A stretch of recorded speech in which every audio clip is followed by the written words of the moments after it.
Hi, my name is Adora Svitak, and I'm so thrilled to be speaking to all of you at the Student Digital Citizenship Conference.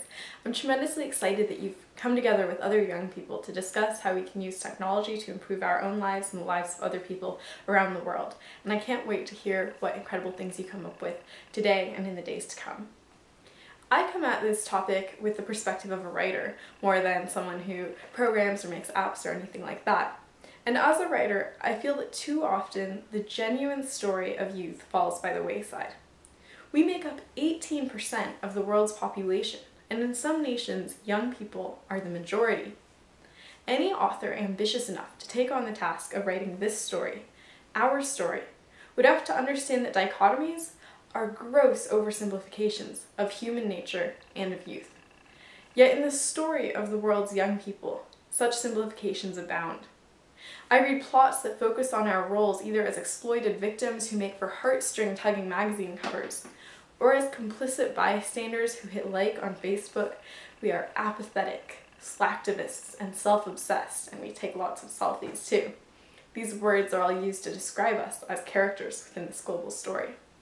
When we use online resources on our iPads and our smartphones, people turn a critical eye toward what we use them for, calling us time wasters and telling us what not to do, instead of inspiring us and asking us what we want to do. To be truly reflective of me, to be truly reflective of my global brothers and sisters, this story has to change. Changing the story starts with including us as authors. Oftentimes when people imagine greater youth autonomy, more power to the students, it's accompanied by a mental caveat.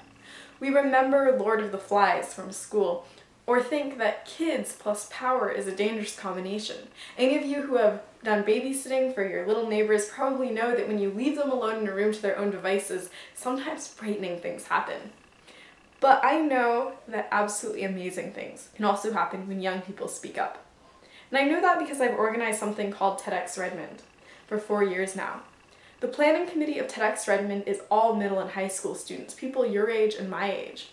The speakers are all under 20 years old, as is the majority of the audience. And the great thing is that we gave ourselves permission to do great things with the free digital resources we had on hand. We used everything from Google Docs to PBWorks wikis, from Facebook to Twitter. Last year, our audience numbered over 1,000 people. Tremendous demand exists for the authentic stories of young people, and it's a demand that I want to help meet. There are incredible stories of young people exemplifying the best of digital citizenship around Canada. Some of them are sitting right next to you now. Some of them are your neighbors, your classmates, your friends. Beyond giving us, young people, the stage to tell our real story is supporting us in changing the plot. Consider Shannon Kustachin, who began her activism at 13 years old. She went to school in portables for 8 years and decided that enough was enough. She organized a campaign to get the temporary school in her community replaced with a permanent and safe school that offered high quality and culturally relevant education for First Nations students. She led rallies and online campaigns and drew national media attention. Because she was so persistent, she actually got government funding for a new school, and that same year, Shannon was nominated for the International Children's Peace Prize. Sadly, she passed away in a car accident in 2010, and she never saw the school that was built as a result of her passion and advocacy. But the struggle that she began on behalf of education for First Nations kids continues in the youth movement that bears her name, Shannon's Dream, which works to fight inequities that exist in the Canadian education system for First Nations children. Someone that I know personally, Anne Makasinski, because she came to speak at the TEDx event I organized, her story is somewhat different. Anne is from British Columbia, and she was talking with a friend in the Philippines who didn't have electricity. According to Anne, this friend in the Philippines, because of her lack of electricity, couldn't complete her homework at night and was failing in school, all because of the lack of a single light. That was the inspiration for my project, said Anne. She said that she just wanted to help her friend in the Philippines, and her flashlight was a possible solution. You see, the flashlight that Anne created wasn't a normal flashlight powered by batteries, the type that you can get at a corner store. This flashlight was powered by the heat of the human hand. And it won her prizes at the Google Science Fair and has the potential to change lives in developing countries. Because as soon as you give someone the chance to create light from the palm of their hand, you don't know how many other doors you might be opening. Craig and Mark Kielburger, the Kielburger twins, founded the charity Free the Children when they were still teenagers, and today their me-to-we social enterprise connects students around the world wanting to do good with opportunities to do so. And I actually had the chance to meet Craig and Mark because I spoke on a panel at their massive event, We Day, when it came to Seattle.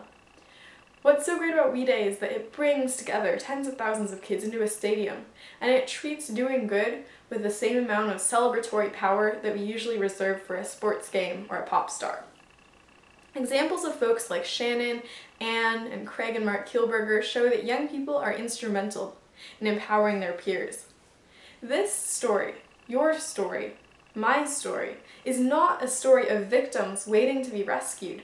This is a story of young people helping each other help themselves.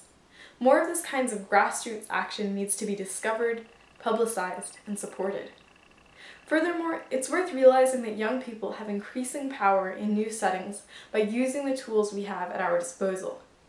You need look only to the examples of speakers at conferences like TED or TEDx events, people like Shannon, Anne, Craig, and Mark, to see that we're creating change online.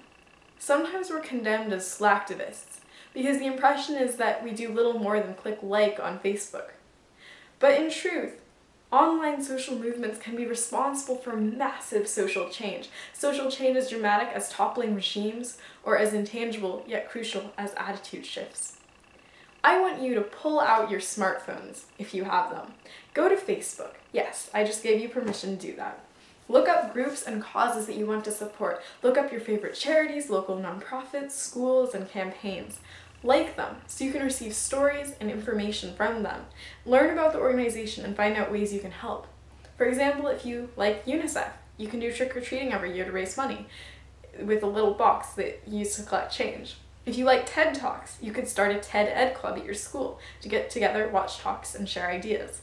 And if you're particularly passionate about an organization and really want to go above and beyond, you could find internship opportunities or advisory board positions or contact information for someone in charge on their website. This ability we have to use technology means that there are no excuses anymore. We can be the solutions and not problems. And this means that instead of adults always asking how our online presence can be controlled, they will consider how we can be utilized, how our abilities can be utilized for our shared goals.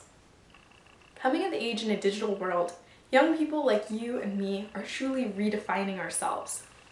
If there's one word that I want you to walk away with, it's this: redefine. Because we are not stock characters in a storybook, the victims in distress waiting to be rescued when the grown-ups arrive, or the narcissistic villains of the me generation. We're not just taking selfies of ourselves and uploading them to Facebook. We are truly finding information from the groups that we care about. We are sharing stories that are important and need to be heard, and we are helping each other. Our world is no fairy tale. And yet perhaps one of the most precious things about us, about people our age, is that even as we break free from the dichotomous assumptions about us and who we are as characters within the global story, we strive for the same ending. You see, in all the naivete or hope of my youth, I want to believe, no matter how great the conflicts, how vicious the problems, that our story will end with that same oft-heard line as so many childhood tales, and so they lived happily ever after. Thank you.